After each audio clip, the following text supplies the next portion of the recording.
তোর মতো স্বামী মোমো খেতে দিতে পারিস না, এই খেতে কিনে দিতে পারিস না, এইসব ব্যাপারটা ওদের কথা কথাই হচ্ছিল। স্ত্রীর কি অন্য কোনো কারোর সঙ্গে সম্পর্ক কিংবা কিছু না, সন্দেহ হতো? ওরকম আর কিছু হতেই পারে নিশ্চয়ই, না থাকার কোনো ব্যাপার না, কিন্তু বলা যাবে না। সন্দেহ হতো যে অন্য কিছু মেলামেশা করে একটা। আপনি সন্দেহ হতো আপনাদের? হুম হুম। স্ত্রী মোমো খেতে চেয়েছিলেন আর তা নিয়েই স্বামীর সঙ্গে ঝগড়া। স্বামী মোমোটা এনে দেননি, তখন নাকি অনেকটা রাত ছিল। তবে অমিত এবং রেশমি ঠিক এইখানে চিতপুরের ক্যাম্প বাগানে এই ঘরটিতেই তারা থাকতো। আর তারপর সকালবেলা পাশাপাশি সবাই পেলেন কি অমিতের নিথর দেহ। বলছি কি হয়েছিল যদি একটু বলেন। কি হয়েছিল দেখুন, আমরা তো কেউ দেখি না, কারো ঘরে যাই না, আমরা সব শুনতে পেয়েছি। ও বলেছিল মেলায় যাবে, তার জন্য ও বলছিল যে আমি সবে অফিস থেকে কাজ থেকে আসছি, আর আমি না খেয়ে তুমি বলছো মেলায় যাবো বলে ও বাপের বাড়ি ছিল। কটার সময় বাজে? তখন 5টা 5:30 হবে, বিকেল? 5টা, হ্যাঁ বিকেলবেলা। মানে এটা হচ্ছে প্রথম কথাটা ওদের হয়েছিল ফোনে আর কি। তখন ও বলছে আমি তো খাইনি এখনো। তা বলছে তা আমি মেলায় যাবো, এবার তো ও আনতে চলে গেছে, চান ঠান করে জামা কাপড় পরে মেলা আনতে গেছে গিয়ে ওদের নিয়ে এসে, ছেলেকার বউকে নিয়ে এসে তারপরে ওরা বলছে চলো মেলা, বলছে আমি আর যাবো না। তারপরে ওকে অনেক রিকোয়েস্ট করে তারপর ওরা বোধহয় গেছিল মনে হয়। যাই হোক, ওই তখন বেরিয়েছে 11:30 ওরা ঢুকেছে। ঢুকে রাত্রে? হ্যাঁ, রাত্রি 11:30 ঢুকে তখন থেকে ওই শোনা যাচ্ছে ওই যে তুমি মোমো খেতে মোমো নিতে বললাম দিতে পারলে না, এইসব ভাবে আর কি ওদের ঝগড়া হচ্ছে। এই ঝগড়া আমরা সব শুনছি, আমরা কিন্তু কিছু জানি না, আমরা চোখে দেখিনি কিছু, কিন্তু যেহেতু পাশের ঘরে থাকি সবই শোনা যায়, শুনতে পাচ্ছিলেন? হ্যাঁ। ঝগড়াগুলো শুনতে পাচ্ছে। ঝগড়া হচ্ছে, ঝগড়া শুনছি। এই ঝগড়া অনেকক্ষণ রীতিমতো চলছে, ওই সাধারণ কথা নেই, তোর মতো স্বামী মোমো খেতে দিতে পারিস না, এই খেতে কিনে দিতে পারিস না, এইসব ব্যাপারটা ওদের কথা কথাই হচ্ছিল। এই করতে করতে তারপরে এই করতে করতে অনেক রাত্রি অব্দি ওরা নাকি অনেকে আশেপাশে বলছে, আমি শুয়ে পড়েছিলাম, আমি অতটা জানি না। তারপরে তারপরে সবাই বলছে নাকি অনেক ঝগড়া হয়েছে, চিল্লাচিল্লি।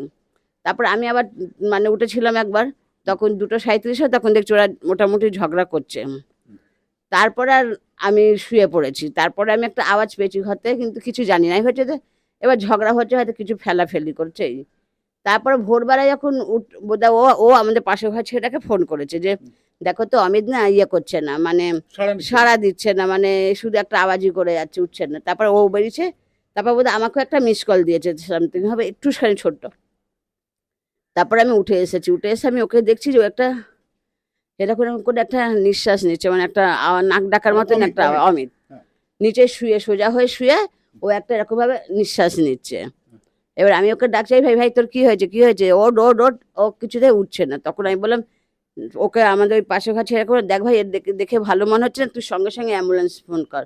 আর না হলে, আর বাড়ির লোক তো সবাই বয়স্ক, আমরা আমরা কিছু করতে পারবো না। আর ওরকম হেভি হেলদি টেলদি চেয়ার তখন সকাল কটা বাজে?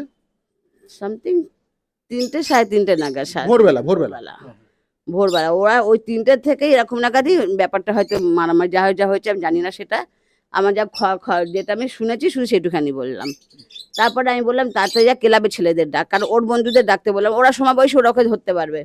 তারপর ও সবাইকে ফোন করে করে সবাইকে জড়ো করেছে ছেলেদেরকে ডেকে। এবারে সবাই মিলে সঙ্গে সঙ্গে পাশের ঘরে একজনের গাড়ি আছে, গাড়ি চালায়, ওর গাড়ি করে সবাই হাসপাতালে নিয়ে গেছে। তারপরে হাসপাতালে চিকিৎসা বোধহয় 1 ঘন্টা হয়েছে না কি হয়েছে, তারপরে শুনছি এসে মারা গেছে। আচ্ছা, এই যে রেশমি, এর সঙ্গে কি ওর স্বামী অমিতের প্রায় ঝামেলা হতো? হ্যাঁ, ওরা এই 9 বছর ধরে ঝগড়াই হতো, জবে থেকে বিয়ে করেছে তবে তার বোধহয় হয়তো 1 সপ্তাহ যায়নি বোধহয় কি, এরকম থেকে ওদের ঝামেলা হয়। মানে যে ওর হচ্ছে চাহিদা বেশি, মেয়েটা হচ্ছে চাহিদা, শুধু টাকা টাকা, নালে শুধু ঘুরতে নিয়ে যাও বাইকে করে, এটাই হচ্ছে মেন। অমিত কি করতো? ও হচ্ছে র্যাপিডো চালাতো, ওর কোনো স্থায়ী কাজ নেই, র্যাপিডো চালাতো, কখনো জমেটো করতো, কখনো এই করতো, যে কোনো কাজ পেতো সেটাই করতো, মানে রোজগার করতো? রোজগার করতো, কিন্তু হয়তো আর্থিকটা অনেকটা বেশি না। বলছি দাদা, আপনাকে একটু জিজ্ঞেস করবো যে এই অমিত কেমন ছেলে ছিল? অমিত দারুণ ছেলে ছিল। ওর স্ত্রী? স্ত্রী খুব একটা ভালো না মহিলা, মানে চাহিদা প্রচুর ওনার। মানে চাহিদা বলতে কি রকম? টাকা পয়সা, এদিক ওদিক ঘুরতে নিয়ে যাওয়া, তাকে মেকআপ করতে হবে, সাজগোজ, বিশাল বাহার ছিল ওনার। স্ত্রীর কি অন্য কোনো কারোর সঙ্গে সম্পর্ক কিংবা কিছু সন্দেহ হতো? ওরকম আর কিছু হতেই পারে নিশ্চয়ই, না থাকার কোনো ব্যাপার না, কিন্তু বলা যাবে না। সন্দেহ হতো যে অন্য কিছু মেলামেশা করে একটা। আপনি সন্দেহ হতো আপনাদের? হুম হুম। মানে কাকে সন্দেহ হতো? সন্দেহ মহিলাটাকে, ছেলেটাকে একদমই না। না, মানে মহিলা, মানে এই রেশমিকে সন্দেহ হতো। হ্যাঁ, রেশমি। মানে বিবাহ বহির্ভূত সম্পর্ক রয়েছে? হ্যাঁ, সেটা ঠিক বলতে পারবো না, কিন্তু আইডিয়া নেই, মনে হয় যেন কেমন একটা কিছু আছে, এরকম একটা মনে হয়। মানে অ্যাক্টিভিটিস দেখে মনে হ্যাঁ হতো? হ্যাঁ মানে অনেকক্ষণ ধরে ফোনে কথা বলতো? হ্যাঁ। ফোনে কন্টিনিউ কথা বলবে, সারাক্ষণ মানে খাটের ওপর বসে ফোনেই কথা বলবে, এরকম একটা ব্যাপার। মানে স্বামীর সঙ্গে বরাবরই খারাপ অবস্থা। ও শুরু থেকেই, এটা শুরু থেকে। ছেলেটার সঙ্গে কেমন সম্পর্ক ছিল? বাচ্চা বাচ্চারা বাচ্চারা ভালো, কিন্তু খুব দুরন্ত। হ্যাঁ। কিন্তু যেভাবে মারতো বাচ্চাটাকে, মনে হয় যেন ওর পেটের সন্তান নেই, এইভাবে মারতো, মানে খুব অত্যাচার করতো। অত্যাচার খুব করতো মেয়েটা। আপনার নামটা? আমার নাম ইন্দ্রজিৎ দাস। তো বাচ্চাকেও খুব মারতো, বাচ্চার সঙ্গে ওরকম। ও মনে আমাদের বাড়িতে পা ঠেকালেই চিৎকার, এই হচ্ছে ওর ব্যাপার। ও বাপের বাড়িতে ঘুরে আসলো, এখানটায় পা দিতে না দিতেই নয় ছেলে নাই বড়, এই নিয়ে ওর মানে চিল্লাতো। আপনার নামটা? অপর্ণা দাস। অর্থাৎ অমিত এই বাড়িতেই থাকতো, এই একটা মানে বলা চলে বেশ কয়েকটি ঘর নিয়ে একটা এখানে একটা চালা মতো রয়েছে, এখানে সবাই থাকতো। কিন্তু সবার কাছে একটাই প্রশ্ন যে আহ, অমিতের ওপর কেন এত অত্যাচার দিনের পর দিন নেমে আসতো এবং তার সন্তানের ওপর অত্যাচার করত। তবে এখানে যেভাবে স্ত্রী তার স্বামীকে মেরেছে, এটা কিন্তু একটা উদাহরণ।